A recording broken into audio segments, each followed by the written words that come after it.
அதே மாரி எம்பி தேர்தல். எம்பி தேர்தல்ல நிக்கும்போது காஞ்சிபுரத்தில எனக்கு மட்டுமே பிரச்சாரத்துக்கு வந்தார். வேற யாருக்கும் பிரச்சாரம் அன்னைக்கு எனக்கு மட்டுமே பிரச்சாரம். மருத்துவருடைய அட்வைஸ் அவருக்கு. கண் வந்து காற்று படக்கூடாது. ம். தண்ணி பிரச்சனை. அதெல்லாம் நீங்க பிரச்சாரம் முடிஞ்சு உள்ள உட்காந்துருங்க.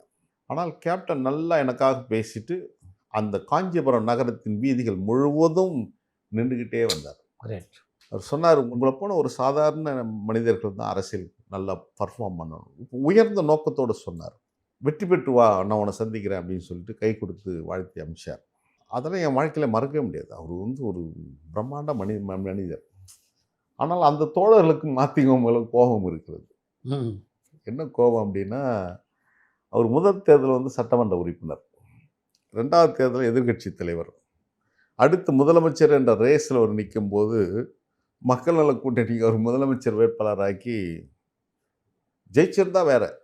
ஆனால் அது தோல்வியை தழுவிய காரணத்தினால் தலைவர் வைகோ மீது தேமுதிக தொண்டர்களுக்கு கோபம் உண்டு.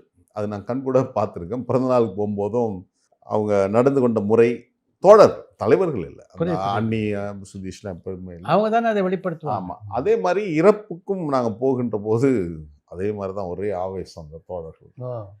அது வேற மாரிலாம் பேசிட்டு வந்தாங்க. பட் நான் இறங்குனதுமே எல்லாமே சைலண்ட் ஆயிட்டாங்க.